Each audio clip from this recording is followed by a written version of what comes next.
We here at Angry Me Production want to thank our sponsor, Mobile Notary Mindy.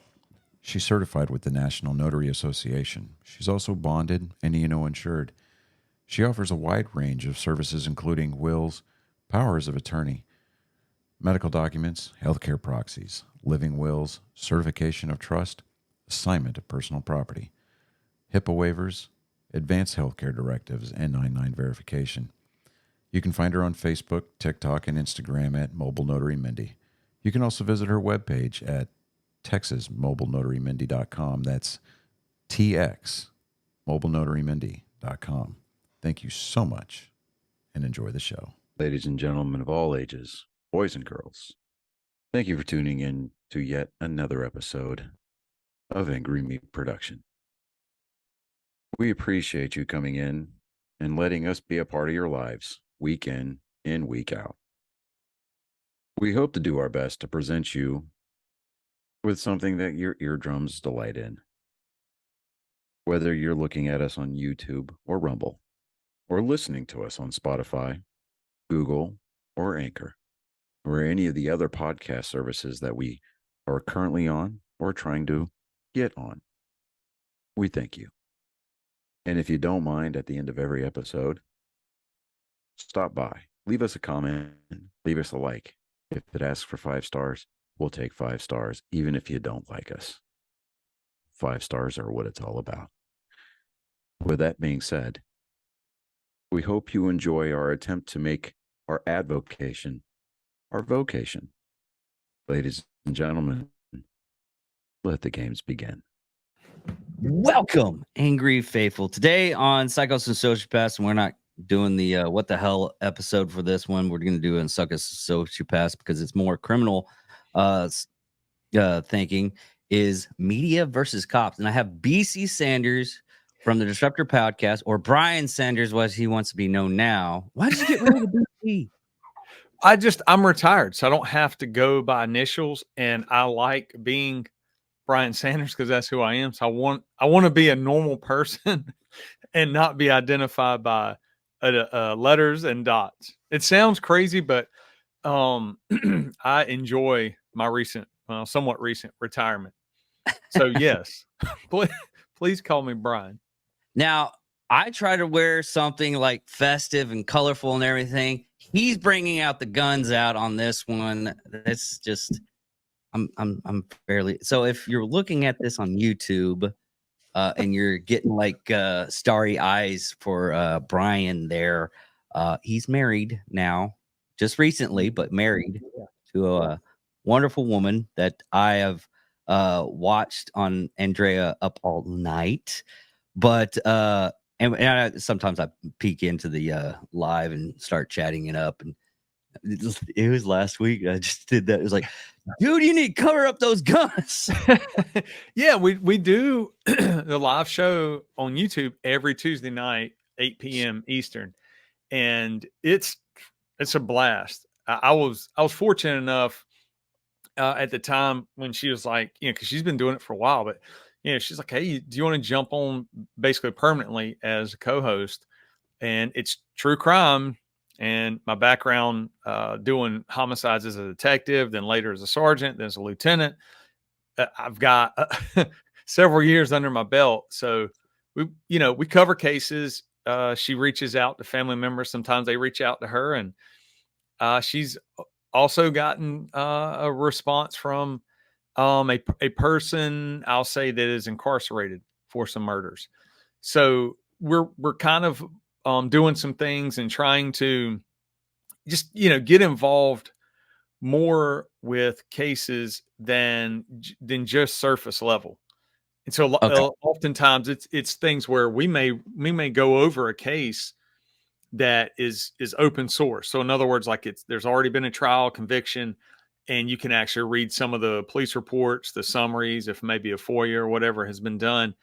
And when we go back through those, in some cases we don't even cover on the show, but we may be able to answer questions for the family members and be able to explain, hey, this seems like some type of a crime, but possibly it may have been more of a natural event. Like, for example, when people go missing and it's almost like they vanish off the face of the earth.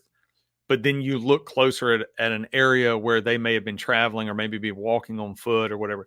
And then you have to start to look at, hey, there's a large body of water near that area, or that roadway goes over a river. So if they're walking on foot or they're doing whatever, potentially they could end up in a body of water.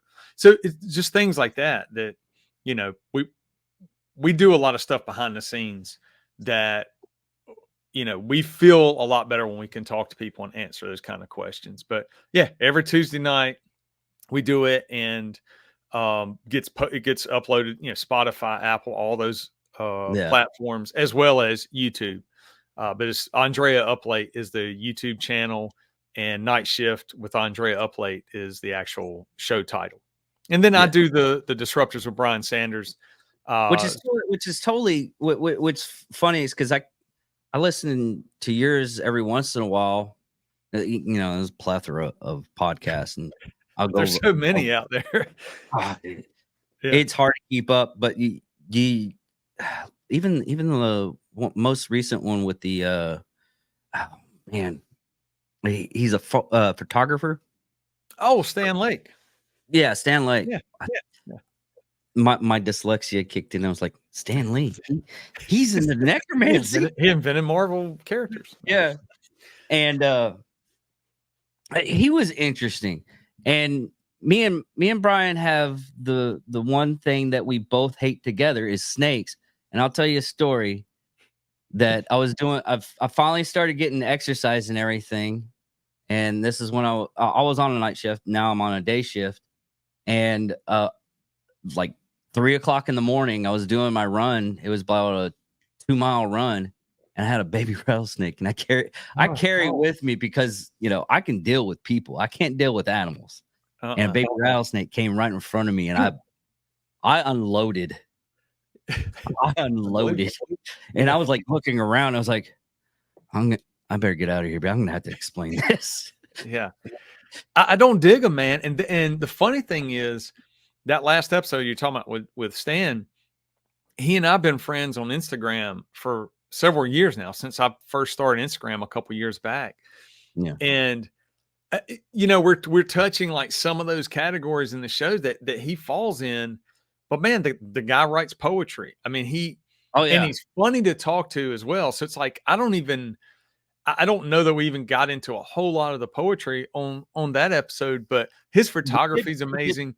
His videos, like he's always handling creatures and that sort of thing. But the episode before his, I have Michael McColgan on there, who was the first lead singer Dropkick Murphys, former soldier in an artillery unit, and Boston firefighter, formed Dropkick or Street Dogs after Dropkick Murphys, and Street Dogs did tours for years and years and years. They're playing shows now, but talking to that guy as well, man, it's like so humble. And I've seen Street Dogs play numerous times, and as well as Dropkick Murphys, but he's always been just really cool to first responders and, you know, people that work in the trades, and just a down to earth guy as well. All musicians should be that way.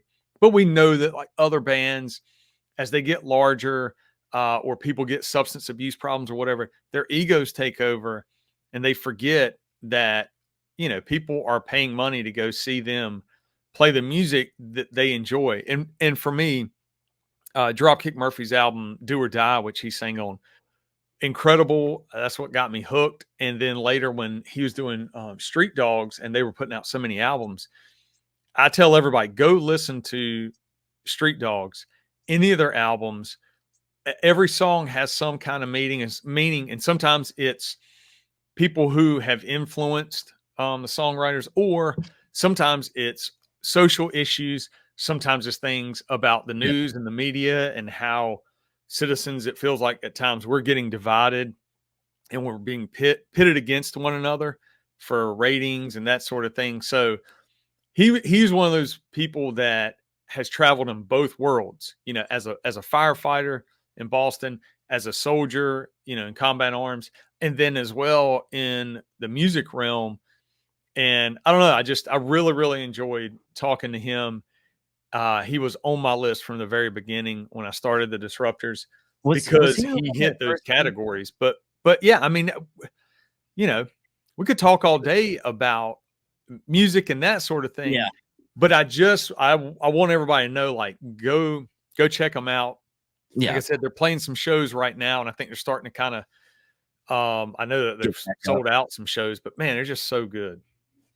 Was he the one that he's the first person to sing "Ship Me Out to Boston"? Because that's where I started falling in love. So this is the thing. When Dropkick Murphys started, they had a couple what we call 7-inches or like little EP records back then. Okay. Then they did "Do or Die," which is a full-length album. He sang on that. And then shortly after that, they may have had one more EP, I think, that he was on. But shortly after that, he got hired on with the Boston Fire Department. And that was one of the things that he always wanted to do. And so he became a firefighter. And then Al Barr, who was with the Bruisers, took over Dropkick Murphys as their lead singer. And then from then on, was in their lineup. And so Shipping Up to Boston was Al Barr singing. So really great singer. I saw Al Barr with Dropkick Murphys and the Pie Tasters years ago. Man, maybe it was like late 90s. Early 2000s. It's probably early 2000s, actually, now that I think about it. But incredible show. Lars Frederiksen and the Bastards, I think, opened up for Dropkick as well during that show. I get them a little confused, but man, no. So Dropkick Murphys as well, like Shipping Up to Boston and stuff. Different singer, but as far as I know, all of them are friends. There's no beef. That's the best thing about punk and hardcore is like. Bands kind of form and people move on and do other stuff, but usually there's no bad blood, man. I don't know. I love that. I love that I was able to grow up in a scene too that taught me if there's something I want to do, go do it. So whether it's a fanzine and going to shows and interviewing bands or meeting, musicians and that sort of thing, and then writing about them and creating your own publication when you're in high school or something. Or later in life, you have the ability to use technology like this, do a podcast, talk to people.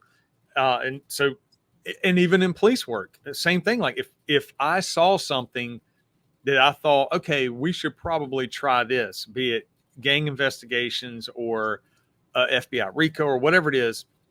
My background from the whole punk and hardcore scene was like, do it yourself. So just make it happen. Go do it one way or another. Don't necessarily get caught up on the negative stuff. So same thing with the podcast. When I tell people, hey, when I first started the Disruptors, people were just kind of like, all right, whatever, another dude with a podcast. Like, yeah, but I love doing it.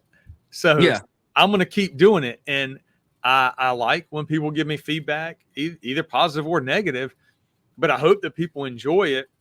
And the same thing now, being on night shift, it's like, we get feedback from, like I said, family members and listeners and people saying, hey, I really enjoy the chemistry, or I really, really enjoyed that you all took the time to explain this aspect in the case on the podcast, as opposed to just reading from Wikipedia or whatever, something like that. But yeah, man, I'm just, people always want to know, like, oh, you're so positive. And some people get negative about me being positive, but I've just kind of learned that if I focus on that, I usually can succeed at what I want to do.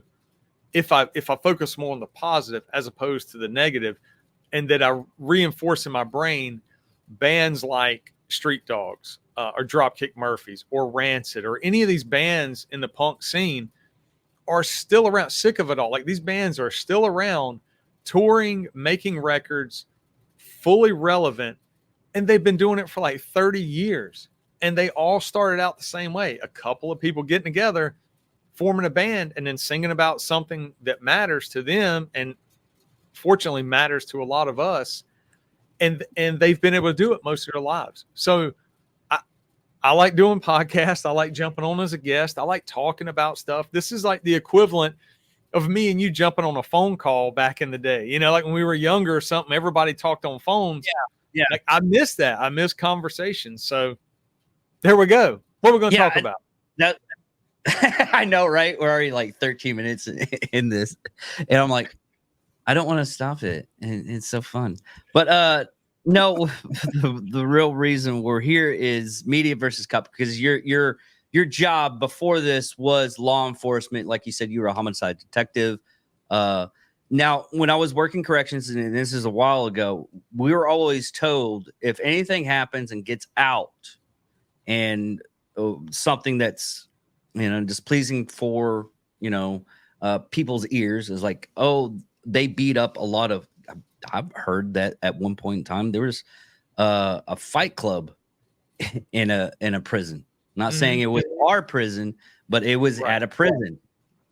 Yeah. And that got out in the media. One thing a lot of reporters like to do is like grab somebody that doesn't really have the media experience or talking to people experience, and they'll grab them and they'll like try to corner them in and try to get them to spill the beans. That's why we have PR departments. If a reporter comes to me when I was working in corrections and like, is this happening? I was like, I don't know. I just work here. But every law enforcement and every department that's big enough, they have PR departments to where they answer the questions, and you're supposed to even. How many times have you been on reporting on a homicide that you were divvying into? Never. You mean to the media? Yeah. I'm gonna jump in because a lot of people don't understand that departments, especially the larger departments. Well, let me say it's the large city departments usually have their own PR or public relations unit. A couple of people in, that's what they do every day. Now, what usually that unit will do is stay in direct contact with the investigative unit. And that unit can brief them up and say, okay, this is what we're willing to release without compromising an ongoing investigation. Sometimes departments can't release anything. If they do, they are now putting information out, one, that may not have been proven yet. Two, may mess up future parts of the investigation because evidence can be destroyed.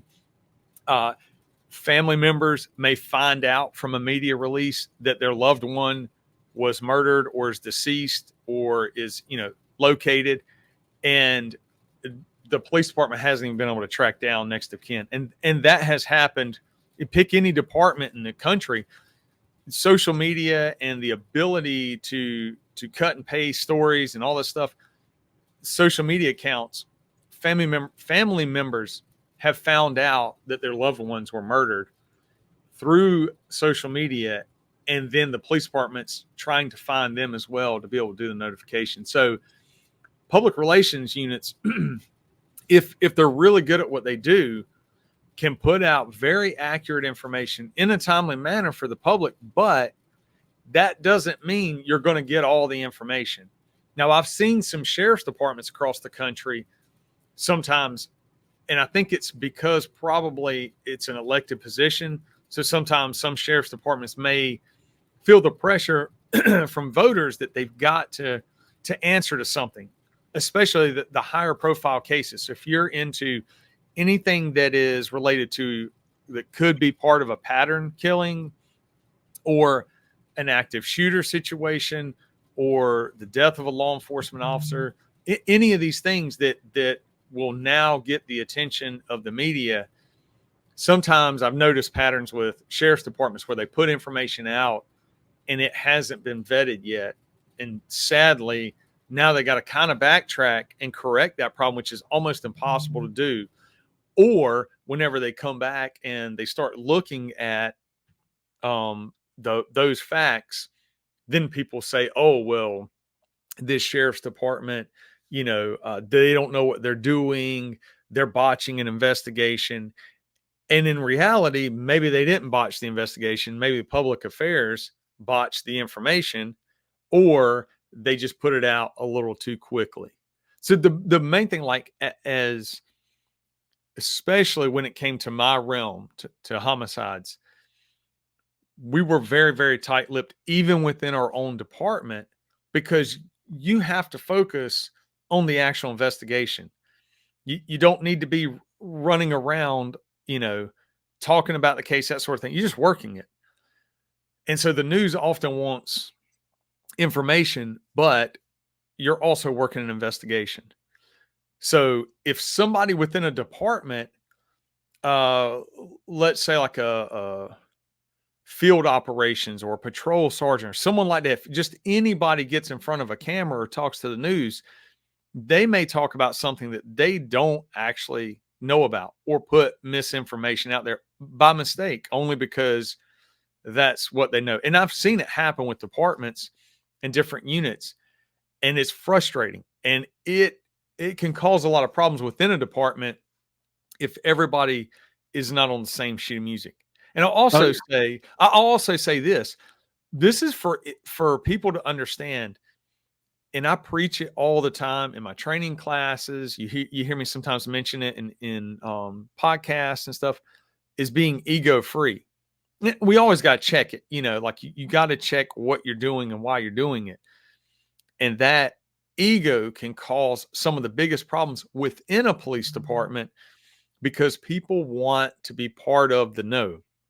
So if it's a homicide investigation, there could be a sergeant, lieutenant, captain, major, whatever, like pick a rank. They want to be sometimes part of that investigation. But if they are not part of that unit, there's not always a reason for them to be part of it.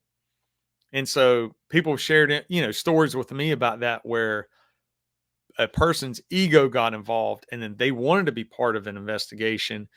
And then they've put information out there that had not been verified yet. And it just stuff like that. You start to kind of get into some infighting. So without going off on a tangent, you just got to kind of be aware of that. So the way I look at it, the less a lot of times a police department talks about a very high profile case or an incident that may have just occurred, the better off they're probably going to be in the future. But citizens get mad about that. And if you were to go on, police department social media accounts and stuff, you'll see people making comments like, oh, no wonder the police aren't trusted. They won't put information out there. And when it comes down to the bottom line, some people just want to be entertained by the news. And the news is a business. Media is a $1 billion industry. So they're going to put stories out there that are enticing. So sadly, people want to watch the news to be entertained. And then when they're not entertained, they feel like they're not getting their money's worth, so to speak. So they get mad and they take to social media and they start putting these comments. And really poor police departments or poor police leaders who go through social media posts and really worry about some of that stuff, I think is highly distracting. I know you got to communicate with the public, but go communicate with the public. Don't fall for some of the trolls on social media and that sort of thing, because it can really derail leadership's ability to focus on the important things. So we constantly have to remember, myself included, that media is a business. Yeah. News stories are designed just like a movie trailer is, to catch your attention and give you just enough information that you want to tune in to more of their news broadcast or their social media or whatever. So you're not going to get the whole story in a police shooting or anything like that. You're going to be given just enough words to where you fall for it, me included, for that hook to click on it or to watch it or that sort of thing. There's also another aspect a lot of people don't see, because it doesn't come to your mind. There are people out there that want to feel that they're part of it, and they'll even say they did it and they already have all of their information. I mean, and it's strange to even say that out loud. It's like, no, I was the person that ended up murdering these people and everything, and they got most of the information. Now they don't have all of it, and the cops go, well, what about this? What about this? What about this? And they'll say yes or no, and then the cops will go, oh, he's just crazy. He's paranoid, brain or something like that. And and you can't really, it hurts the case so bad because you think you got a person, and you just found out that he just left the mental institution and he thought he did all this. Yeah. Never, like when I was on the department, I never wanted to be in front of a news camera. I never wanted to talk to the news. I didn't want anything to do with that. So I was fortunate at that time that our department didn't really push a lot of that. Although I will say, sometimes there are people that I've worked with that I thought if they would be in front of the camera to talk about very specific things, be it, homicide, robbery, aggravated assault, patrol, whatever, if they are the experts in those fields, I would want them in front of the camera, because sometimes if you see the same person for a police department and maybe they don't relate to the community, or as someone's listening to them talk on the news and they go, like they don't really sound very confident, or they can't openly answer questions. I've watched a police chief who is really, really good with talking to news channels and answer questions, really great with talking to the community, and then also go into a meeting and absolutely boom, boom, boom. Let's stay on task. It's whatever, 10 o'clock, let's go. What have you got? What have you got? What have you got? All right, appreciate it. Make sure that happens. Report back to me with your findings. Was that actually a really good strategy you used, or do we need to switch it up? But that leader would put all of the responsibility on the person in the meeting. The same way with the news, would answer questions very accurately and not give too much information, but also be very, very respectful to people. And I would actually watch people and how they responded to that. And then I may watch another police leader who gets on and may bash, a potential suspect, or throw somebody's name out there ahead of the investigation. And that's why I say, like, the clips that I've either watched or people have sent to me or whatever are usually sheriffs, and usually they're one-term sheriffs, and that's kind of the bad part about that too, is what people don't realize is with sheriff's departments, a person can get elected to be a sheriff and have a terrible term and really run a police department or sheriff's department into the ground and then not get reelected. But the image of that sheriff's department carries on to the next sheriff. And so if it becomes negative like that, it can have some detrimental effects in the actual communities that those deputies are patrolling. But that's the main thing. Like the news and that sort of thing, what grabs headlines, still violence. And what they've learned in the last few years is anything to do with race or racial division. So basically serial killers, active shooters, and dividing people by race and giving this image that everyone hates one another. And it just, it's horrible. And I think because we take in so much media, social media, from our phones, our laptops, pumping gas, you're pumping gas, man. And there's news stories being, right there on a screen. Yes. For a gas meter that, or a gas pump that 10 years ago or 15 years ago, you're just kind of standing there with your own thoughts, trying not to huff the fumes and get high. Here's the thing on that one that gets me is they have a sign that says, do not have your cell phone or whatnot while you're pumping gas, or you'll cause the explosions, and the TV pops up. I'm like, this is counterproductive, I believe. Yeah, I wonder if, because one of my many nicknames when I was a kid was Safety Man, because I would see things before they happen. Yeah. So like two people may be wrestling, or as we say in the South growing up, like wrestling, and I'd be like, oh, y'all stop, because I would see someone going through the drywall, or someone's head getting split open on a coffee table, and it just went on and on. There are a bunch of other stories, but I've thought about that one before with the cell phone thing. And there's also a warning, it's been there forever, about static electricity.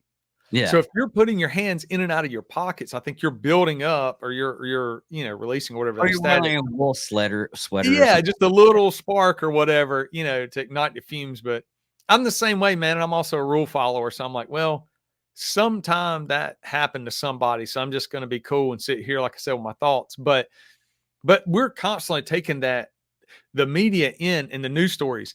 And we're also hearing all the atrocities for us, even in America. But if you want to know all the atrocities of the world, you can sit there 8 hours a day, 12 hours a day, and take it all in. And I do believe that because these devices can capture so much information about what we're searching, what our interests are, that news outlets are obviously learning from that as well.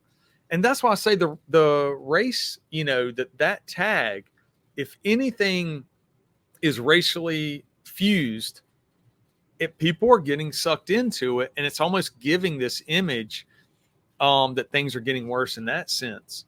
And the same thing with active shooters. If stories are constantly being run about active shooter incidents, that stays in the forethought of citizens. That wasn't necessarily an option 40 years ago. Every now and then you might have someone who has that thought and has the capabilities, and then they go do it. But it was very rare. But the more it becomes a constant thought and a constant reminder through news outlets, then you're going to see it more in society. And I wonder, with homicides and serial murders and patterns and things like that, the more we know about it, the more prevalent, obviously, that we think it's occurring. Well, my thing on that is it's a double-edged sword to the fact of you need to inform people that there's someone out there that are targeting XYZ type of people, and you need safety precautions and everything. Unless you're a person like me and you, where we are trained to do, like, observe and everything, and some people the training doesn't click in. I understand that it happens, and there's over preparedness to where you can't not look at a door. If you're at a restaurant, it's like, hey, can you sit here, because I feel more comfortable looking at the door just in case something happens. I mean, the likelihood of it actually happening is very minute. It's like 0.0001 that it actually might happen. But there's some people, they think those percentages are like 85 because they watch the news. But what you can avoid living that way, what you can avoid are the smaller things, the confrontations that could get physical. A person who walks in, they don't have a gun on them, they're not going to be an active shooter, but they walk into a restaurant already mad, already coming in to complain or throw their food, or they walk in and sadly they may be having a schizophrenic episode, and they come in. If you're paying attention, you go, I don't like the way that person's moving, something's clicking. You can get up and walk out. Like, you don't even have to wait around to see if you're right or wrong. Boom, move on out, or sit there, wait it out, watch. But one of those things I've had to relax as well. And Andrea is great at helping me do that. Was, early on, we were walking downtown where we live, and it was weird. It had been, a couple of months, and I really had, I was already retired, and we were walking, and it wasn't too late at night, but man, something happened, and it just didn't feel right. Yeah. And all of a sudden, like, I'm find myself, I'm like scanning, looking around. I don't know exactly what it was that bothered me, because it wasn't like we passed somebody and they were mean mugging me. And it felt completely unnerving, and I didn't like it. Hairs on the back of your... She and I talked about it later, and I was like, I can't figure out what it is. My brain moves slow enough, and doing the job as long as I did, I could tell you, I could articulate every little thing. But there have been times, like when I've been in foot pursuits chasing someone, and then you go around the corner very slowly, and they say sliced pie, that sort of thing, and you're moving incrementally, and then all of a sudden, boom, you take off again, and or you hit an open parking lot and you're like, whoa, this person just vanished. You know, when you come around the corner and it doesn't feel right, and then all of a sudden you start checking in their cars and you're like, yep, there he is. So, but man, that was probably the last time that's happened.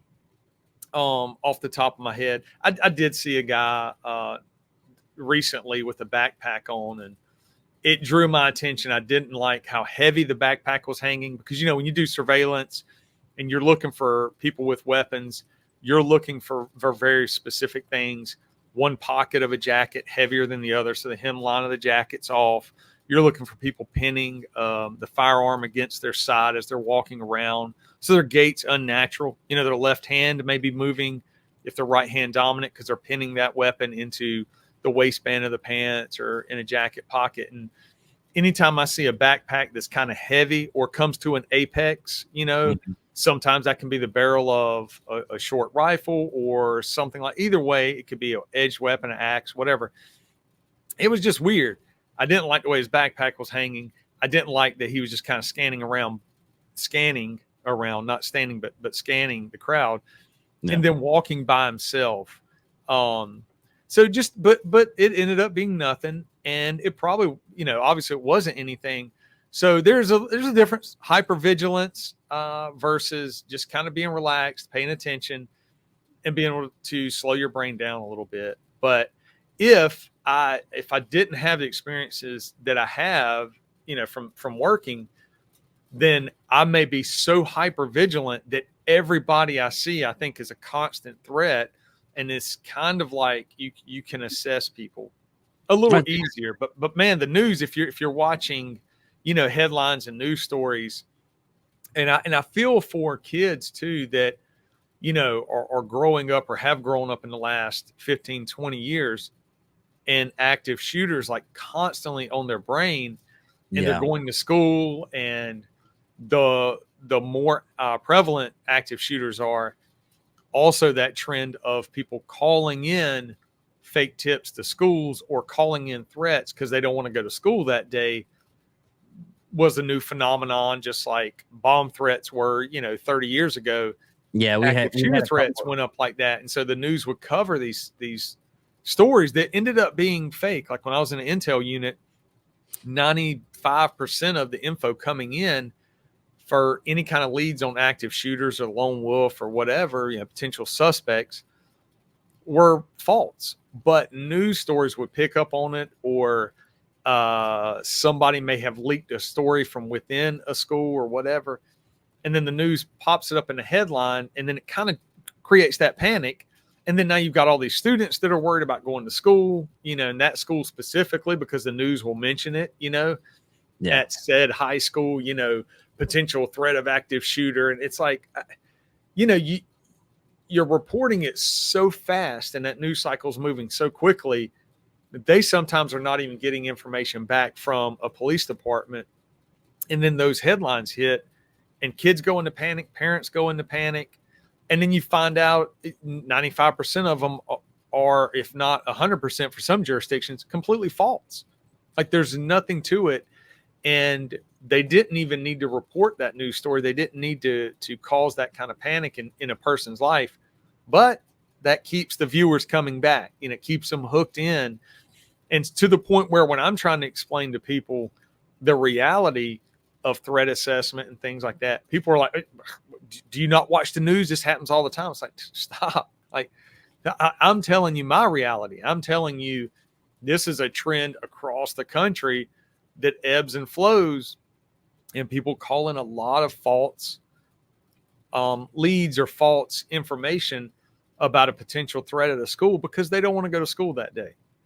You know, or they enjoy creating news stories the same way, you know, some firebugs or arsons love to create a fire because they want to see the news. They want to see fire trucks and stuff and engines responding, and it's almost like a control issue. That's kind of a sad one, though. Yeah. Oh, yeah. Now on the other spectrum of that, what about I guess you would say the you can call them like celebrities of YouTube now, and they're sheriffs, like Sheriff Grandy Judge. Have you ever heard of him? A Judd? He's a I don't think sheriff. so. He's a sheriff in Polk County Sheriff's Department, and he became infamous about apparently someone. And this is a year ago, but now it's more prevalent for some reason. But it happened like a year ago where someone broke in to a person's house. The person shot him. Guy ran off, and he had to go on media going, "Hey, we know that you're getting robbed. We have all their information. You're getting robbed. We would like to have you come forward. If anything, we'll give you shooting tactics." And he was being honest about it. And he's like, "We'll give you shooting tactics, but so you can get rid of." I mean, he's a little blunt. He's like, "We'll give you shooting tactics because we want to less the community's price on the sheriff's department from paperwork and everything, so you can get rid of the problem." What about like sheriffs like that? I mean, a lot of people are praising that man. And then there's another one in Louisiana that did a whole I guess commercial.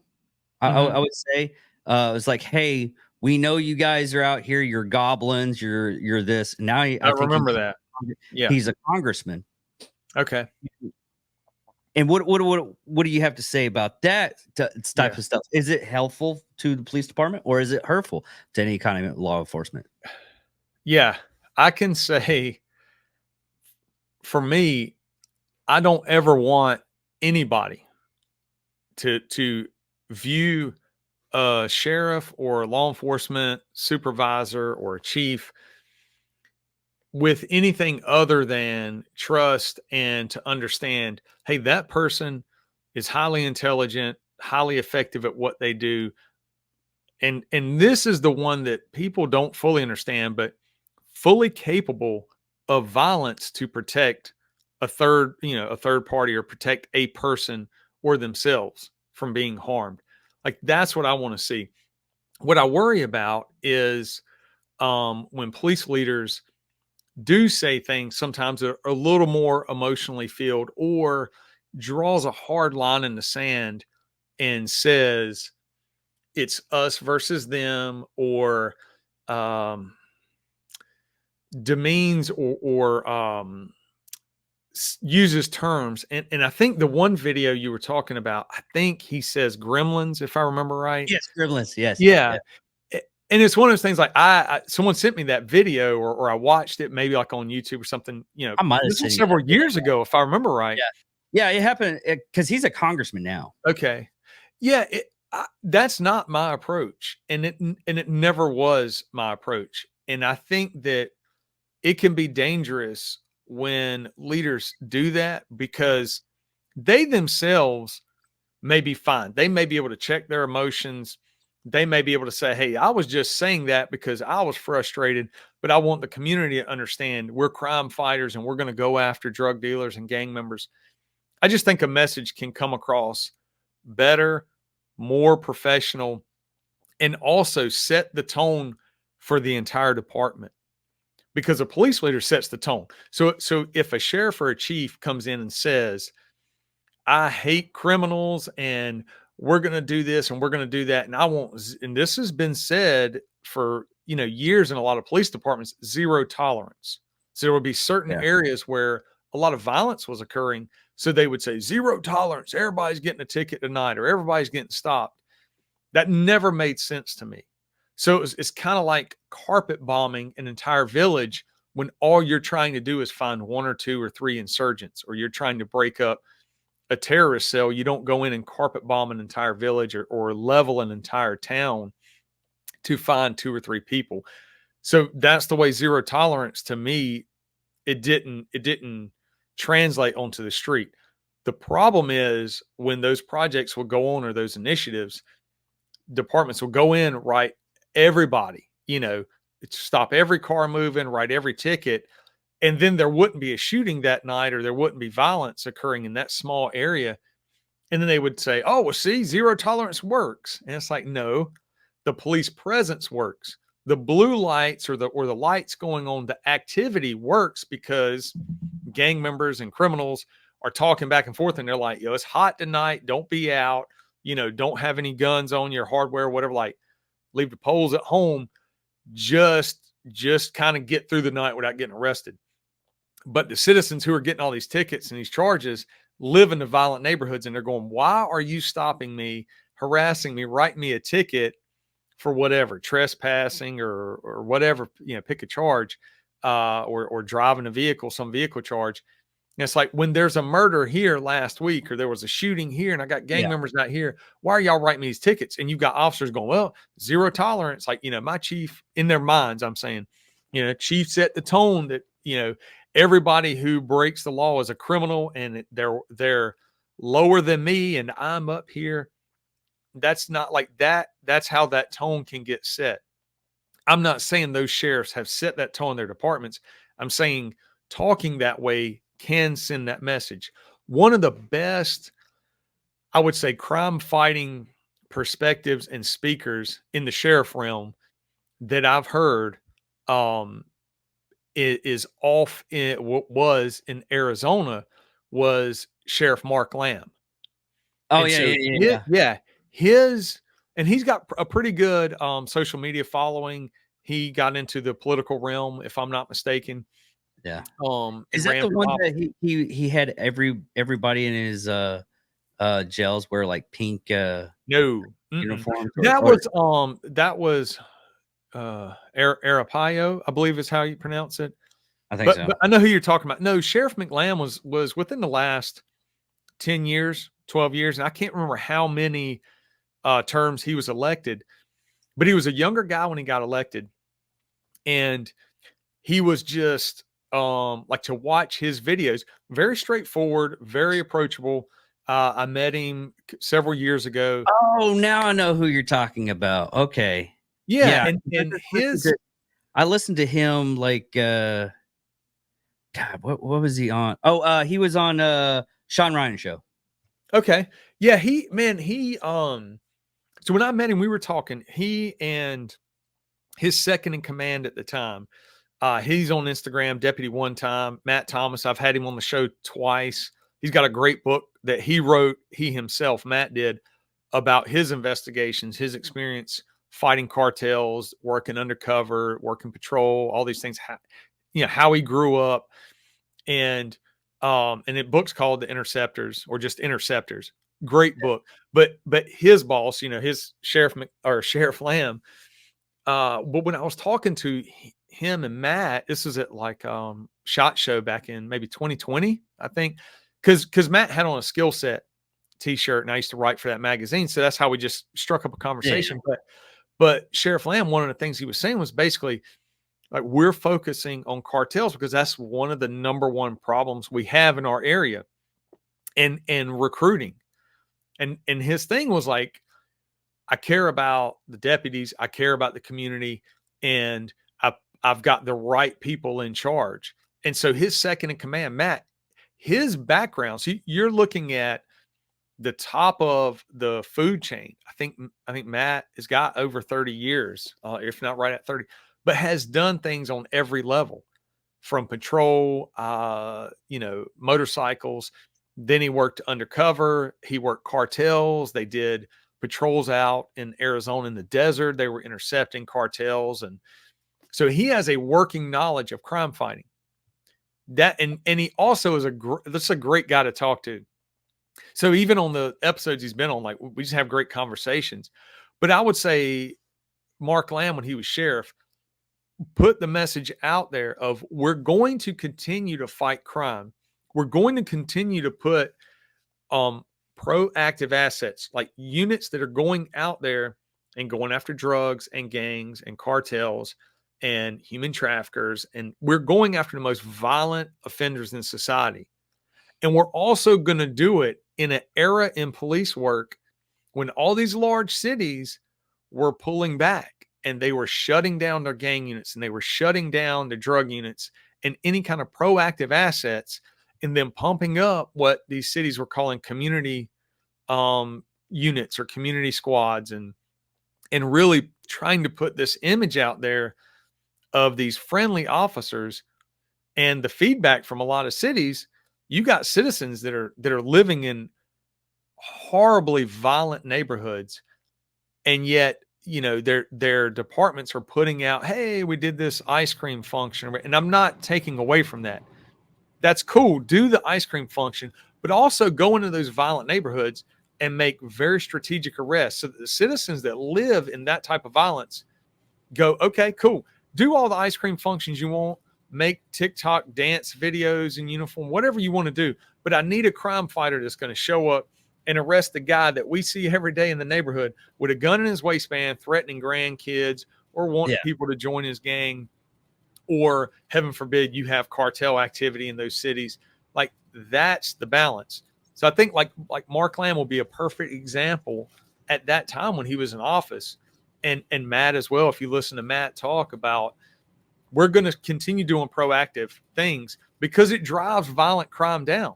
So when you look at their statistics in an era for, whatever, the last 10 years, that kind of time frame, or 8 years or whatever, their violent crime was continuing to go down while other cities were going up.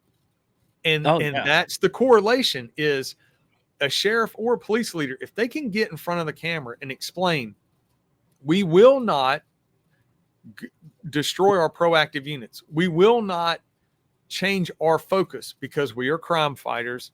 We are protectors, and we know exactly how to disrupt violence in neighborhoods. Because if you look at, and I'm going off on a tangent a little bit, but if you look at companies and businesses, and a business, the way they make money and profit is they make their product better or their customer service better. UPS is a prime example. They deliver packages. They've been doing it for over 100 years.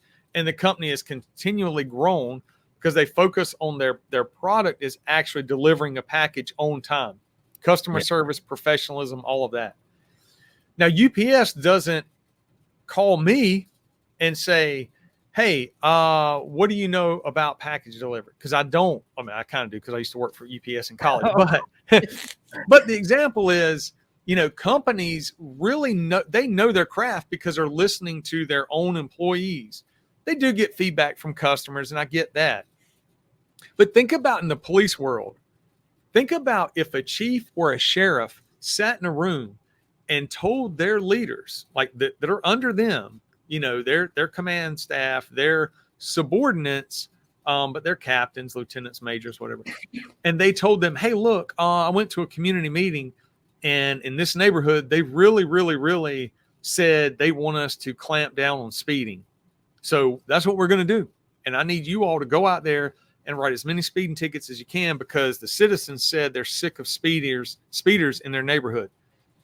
And you're like, okay, cool. But then you look at the actual crimes being occurred in that small area, and you realize speeding, you haven't had a fatal crash there in 10 years.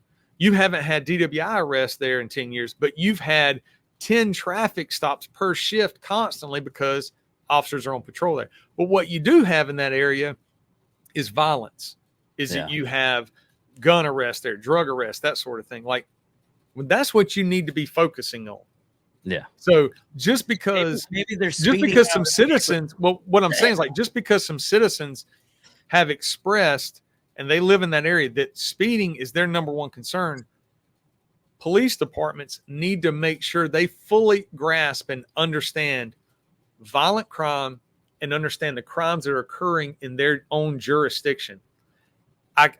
Listen to citizens, always take feedback, but also have a spine, also understand that you are the expert and that you're going to set the tone. And that tone is going to be professionalism. It's going to be kindness and courteousness and that sort of thing until it's go time. So the best departments hire people with a very solid temperament, that have very strong work ethic, that care about what they're doing, and then go after violent crime. And if you work in a department and there's not a whole lot of violence, then cool. If speeding is the number one problem you have because you're having collisions and you're having people dying in fatal wrecks in a certain section of highway or a certain section of roadway in your city, then by all means, form a traffic enforcement unit, write tickets, be present, peak hours of rush hour traffic, have a patrol unit out there with some blue lights going, do whatever you got to do to drive those collisions down. Cool. But don't worry about a speeding complaint in a neighborhood where you're going to shootings and there's drug activity, or there's a gang presence there. That's the difference. And a police leader should be able to get in front of a news camera and say, I fully understand that the message is we need to humanize the badge, or we need to, do these buzzwords. But also remember, our job is to fight crime. Our job is to go and disrupt violence. And I think that a lot of people don't understand how capable a police department, a sheriff's department, or federal agency can be when the focus is fully directed at that. You can gather intel or intelligence or information inside of a neighborhood. You can get hyper-focused on a criminal organization operating there. You can disrupt these things with a very few officers or deputies if the focus is there. But you got to have a chief or a police leader willing to let those units do what they do best, and then be willing to get in front of the camera and say, yes, I fully support my officers or my deputies. I've set the tone for this department. They are highly professional, and look at the work they've done. Your violence is down. Your car break-ins are down. Like, our formal complaints from citizens down. Oh yeah. Like, that's the story that needs, I think, to be portrayed by police leaders. Now, when I first got on the department, one of the big pushes at the time was go be a crime fighter, go do this job because you love it, and you're going to get better and better and better at it. And we as a profession back then didn't necessarily put a whole lot of information out to the news or to the media. We didn't have these social media accounts. Everybody was fully focused on what they call beat management, or patrolling your area of responsibility and owning it, and knowing the grandmothers that live there, and knowing the corner stores and apartment managers, and just knowing the inner workings of your zone, your beat, your area. But a whole lot of information didn't go out from police departments to the news or the media. Yeah. Which was a double-edged sword.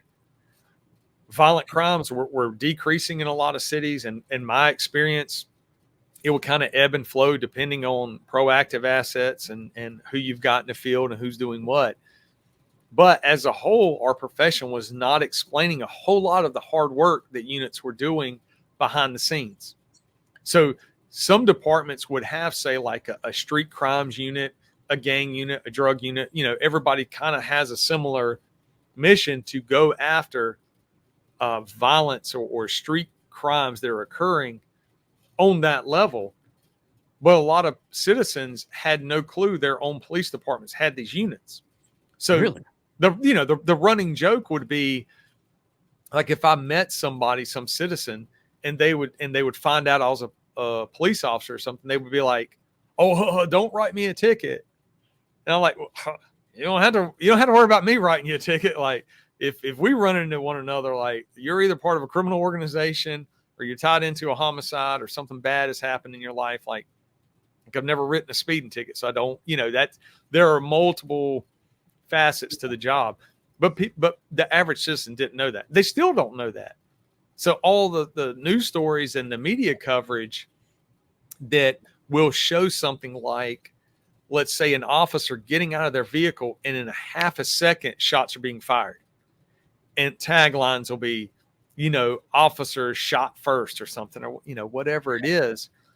And then I can watch the same clip and go, well, of course the officer drew down and shot. That person's elbow came up. And what is that indicative of? Probably a firearm in the front of the waistband. What was the nature of the call?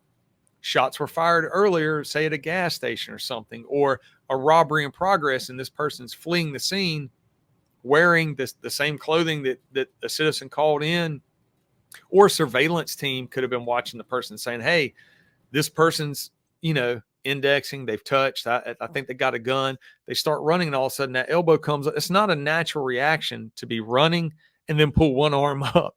Yeah. But if I want to draw a pistol out of the front of my waistband, that's the motion I'm coming, right? Yeah. So as an officer, we see these things and will react in a split second because we know what's coming. And so when that arm comes up and then that person starts to turn, the officer may have seen just the barrel of that weapon and boom, they're shooting. But a YouTube video may depict from a different angle that this officer just pulled their gun out in cold blood, shot and killed someone. And sometimes news stories will leave out the fact that there was a weapon that was on scene or a firearm. They'll leave certain aspects out because it hooks the person in better. Yeah. And I hate it because there's almost this this feeling now that the average citizen will start to immediately take the side of a citizen or a news story and believe that the police officer was right off the bat wrong, should be charged, put him in federal prison or whatever, never slowing down and going, hold on, like, what did the officer see from their perspective and what is their training? Here's a perfect example. I have had a professor who was in charge of a department in a college call me one time. I was on an intel unit, and he had several graduate students, and one of the students was doing, I guess, like their thesis based on police reform. Okay. And so the professor was like, this student is doing this research, and before I speak out of turn, basically what they believe police reform should be is this, and, listed a few of the criteria or whatever they're researching. And I'm like, well, that's interesting because every one of those points is part of our ongoing training. And at that time, I probably had, 10 or whatever, 15 years on the department. It was like, yeah, since I've been hired, those topics have been covered numerous times in training. Okay. And one of those topics, implicit bias, like our department had probably 4 times the amount of required time for that. So it's almost like we were overachievers in implicit bias. And, gender identity and special needs populations, religious rituals. I mean, like, pick all these topics. And we were doing those in service training and briefings and that sort of thing. And so it was interesting because it was an eye opener for me, because here I am in my world doing my police job. Yeah. Here, this college, this person, these students in this master's program are paying who knows how much, 50,000, 100,000, I don't know, for a master's degree. And their assumption was that police officers need to train more than just their police academy. So that they didn't even fully understand on the surface.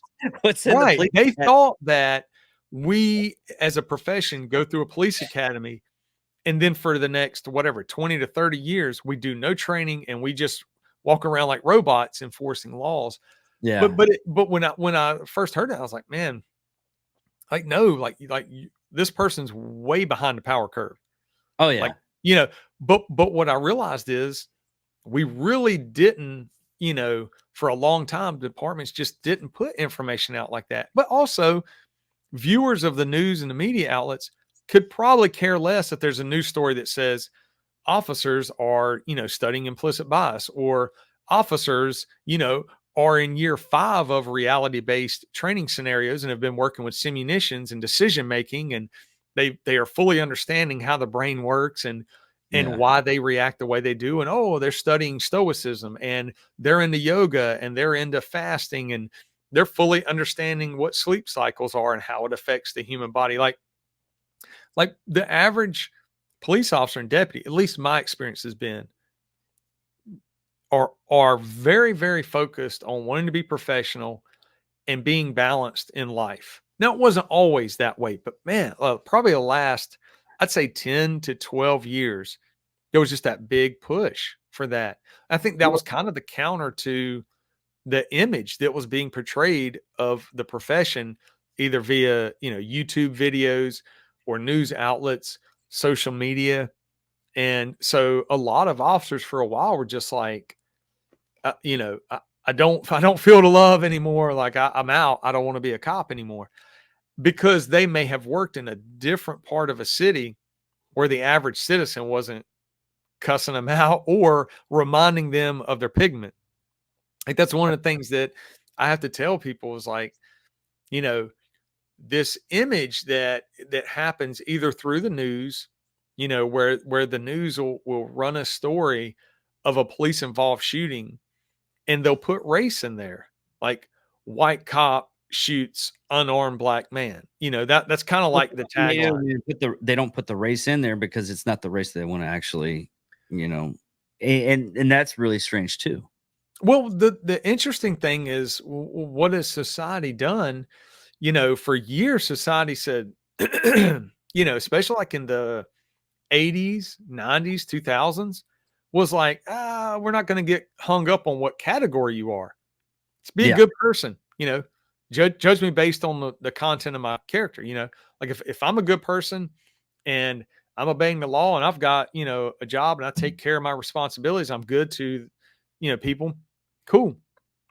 Don't get hung up on these categories. And as a matter of fact, when I was in college studying, like my minor was sociology, my major was psychology. While I was studying sociology, that was one of the push at that time was to get away from racial identity, because the idea was, in order to stop racism and to stop, racial prejudice on that level, you take away the race identity, which made sense to me because I didn't grow up, excuse me, in an era where people were like openly racist and people were hating one another.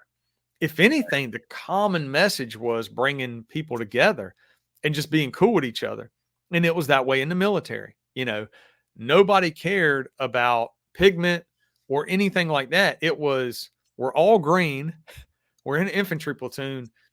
Are you going to perform at the level I am? And am I going to perform at the level you are? And can we actually exceed that and get better and better and better and take care of one another and have fun doing it? Then cool.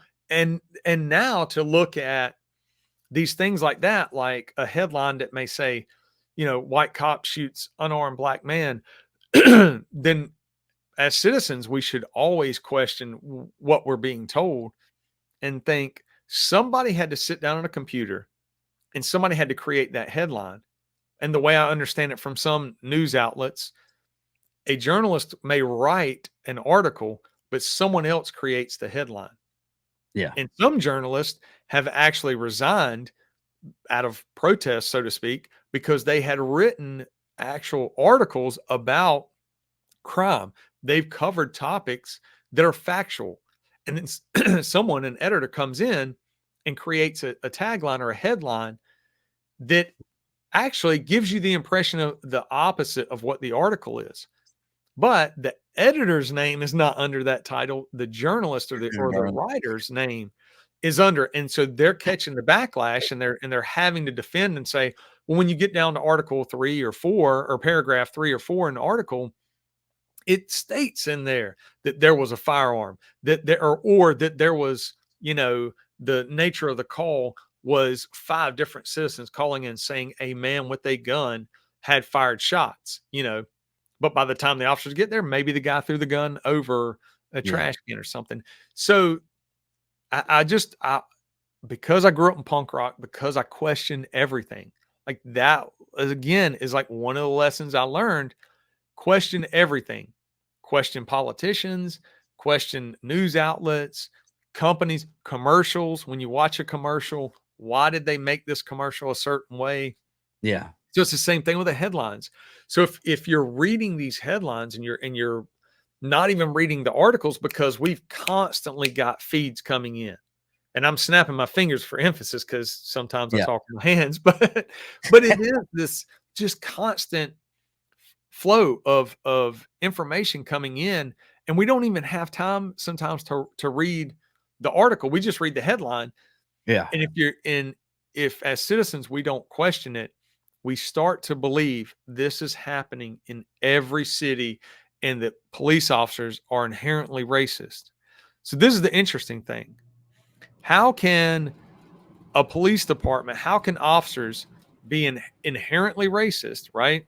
Yeah. Because that's what some of the training would indicate, that we all have these implicit bias and that we're walking around. And sometimes some people may push a little harder than others and say, well, white officers, are more racist than any other category of officer. That to me baffles my brain. Like, it does not make sense to me, because most officers, and especially now, you're talking about the year 2024, the average incoming officer coming out of an academy and putting on a uniform and getting in a patrol vehicle was probably born around 2000, if not maybe a year or two after. So how can these are the questions I ask people.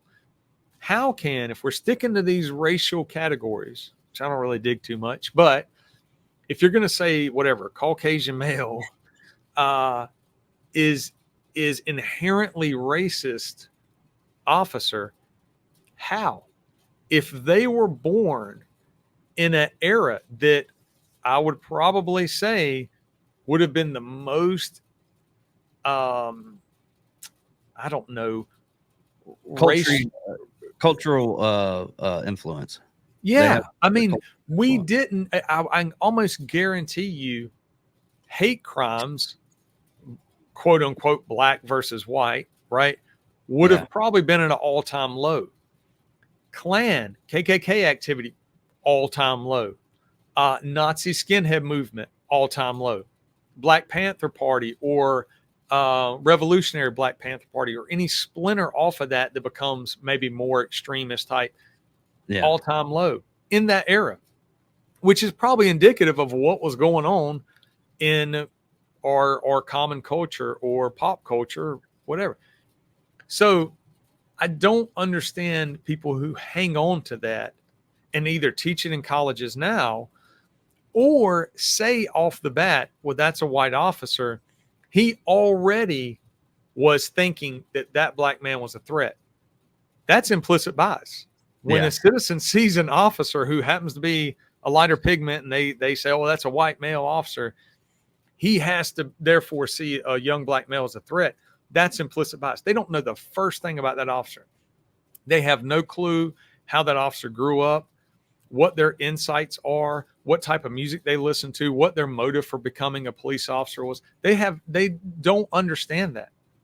And so when teaching implicit bias and people are learning about this buzzword, and basically it just comes down to racism, or really to prejudice, like preconceived notions. When a person says something about another person and is accusing them of being racist with no proof, that in itself is implicit bias. But no one really applies that to the police profession or argues that fact. And it blows my mind because it's so blatant. But news outlets will lead with things like that. They will direct the viewer or the reader to assume that this white man is racist because he shot an unarmed black man. Take race out, because I know for 20 or 30 years as a society, we kind of got away from that. I think kids were even being taught, or research had shown when kids were talking in kindergarten and someone would describe another person, they would say, oh, my friend over there with the red shirt, or my friend with whatever, blue shirt. They're not describing skin tone, because it really was not a thing like that. Across the board. That was like mainstream culture. It's interesting that now my perspective is things are more divided in general, because people are taking on perspectives that I don't think they would have shared 20 years ago because of the influence of the news stories, the influence of social media and YouTube. That's what I'm trying to explain, is that the same people that maybe now are 40 years old, 50 years old, did not grow up experiencing racism. I used to talk to people a lot. Like the area I worked in on patrol was almost 100% black. There's a very small sliver Hispanic population, and then even a smaller sliver of, white families. And I'm using those categories because in society nowadays, that's what we're doing. Yeah. Now, when I've talked to young teenagers at different presentations and that sort of thing based on gang culture and decisions made down the road, and I'm talking to teenagers, and some of those teenagers in these presentations are living in the most violent neighborhoods, have brothers and sisters who are in gangs, that sort of thing. So we can talk openly. I'm not in there, giving some slogan. I'm actually talking like legit stuff that happens. And when I started seeing several years ago, I started seeing this trend more towards hyper-focused on racial identity.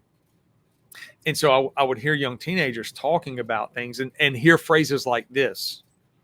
Oh, I know what gunshots sound like. I'm black.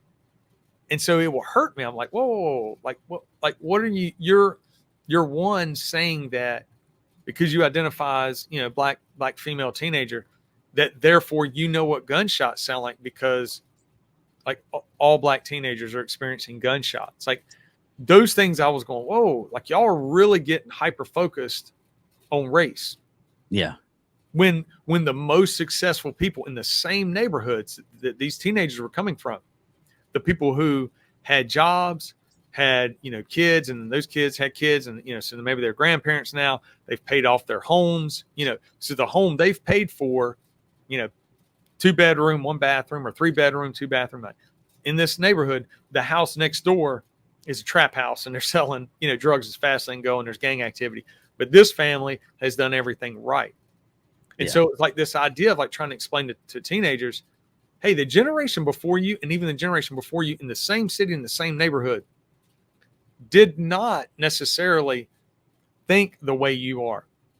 They're not looking at life with these blinders and saying, I'm this category, right? So if it's young black female teenager, that therefore now I have to fall in line with this. I have to know about crime. I have to be around gunshots. I have to know someone who died because that's what, this means. Yeah. And so for me, it was like I was just trying to explain to them, in America, one teenager can have a parent that can be from Ireland and a parent that can be from, say, Jamaica. And those parents could have grandparents or have parents that are, Southern white Baptist, Muslim. I mean, in America, everyone can match these categories. Now, what does that person fall under? Well, it's more or less culture. I don't call it race. It's this, it's that, but I say it's more culture. My culture is this, and in America we are a blend of culture. Now, one last thing, and I'll let you go, and we'll end this.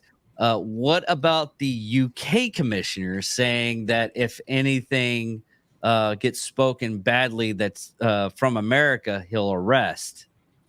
Because there's a UK this has been going on for the last couple of weeks. Is a UK police chief said if anything like on Facebook or X now, Twitter, if you say anything hateful or anything, we're gonna arrest you. What do you think about that one? That one's kind of funny. Well, I think it's interesting anytime a police department or official in England talks about arresting someone in America that for hate-filled speech. I would want to know what their category is and what those terms are, because in America, I mean, that's a very very minute thing. Like, I mean, it's very hate speech is not as easy as a lot of people think it is. I think it's interesting when someone, I don't know, I kind of feel like that could be grandstanding. You know, I want to say, like I always say, like, focus on violence first. Like if you are a police official, the first thing you need to do is focus on violence. And some people go, well, it starts with hate speech. Okay, maybe. But I can guarantee you there's at least 10 people in that jurisdiction that have warrants or already have pending charges for violence. Go focus on them first. Yeah. And maybe not worry as much about whatever words are being said over social media or that sort of thing. I mean, me and my friend, if I'm friends with you, I'm going to say some horrible things to your face. But when it comes around to it, we're going to hug afterwards. And we're just joking around. Mm-hmm.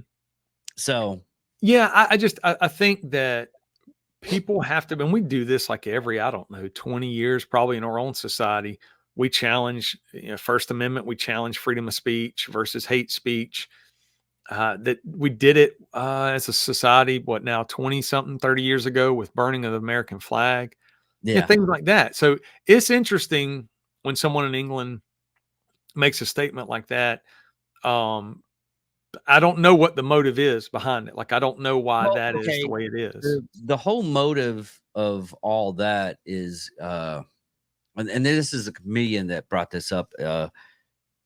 In Russia, you had like probably about not even 400. I think it was like 40 people being arrested for what they said on the internet. Russia doesn't have freedom of speech like we have freedom of speech. UK is supposed to have freedom of speech, but it doesn't really have freedom of speech. Now, in that same time frame in UK, there was like 3,200 people that are getting arrested for what they said online. Oh, yes. The same thing in Canada and everything, everywhere else.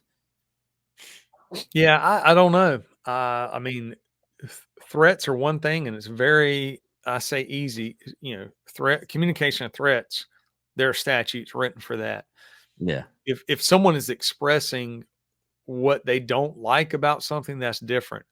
And I think we've seen it obviously in America, where entertainers can hold up, what looks like the severed head of a president, and people can laugh about it and think this type of thing is funny.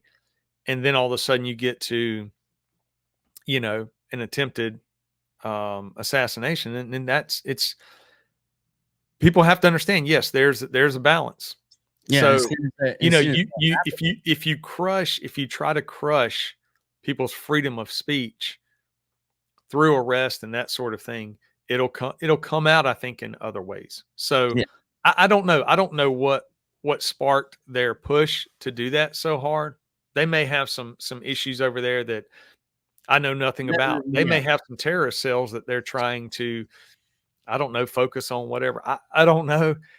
I did hear about it, and it was kind of like the buzz. Everybody's like, whoa, and then people joke like, what's England going to do? They're not going to come arrest me, kind of thing. It's like, I don't know. I don't know why they said what they said. I kind of want everybody that is sworn in a law enforcement position to prioritize, go after violence first, disrupt that, and then from there work your way down.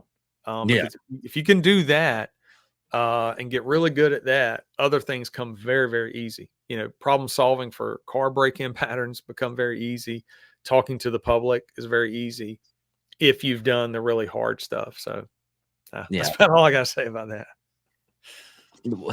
The only thing, and we'll cut it off after this, is it's like right now you don't want to buy like a Ford Raptor or a Ford F-150 only because they're easily break in. I mean, they have all it is a screwdriver. You go in and you pop something and you're driving off with it. But thank you very much for coming on here, Brian. And check out the Disruptor podcast. He has plethora of people on there, and they're interesting too that he has on there. Plenty of guests. He's doing it more weekly now, to where I don't have to wait 3 to 4 months for the episode. And every person that he's had on there, I'm just like flabbergasted about what they have to say and everything, because they're very interesting people. But check that stuff out, and thank you all, and take it easy.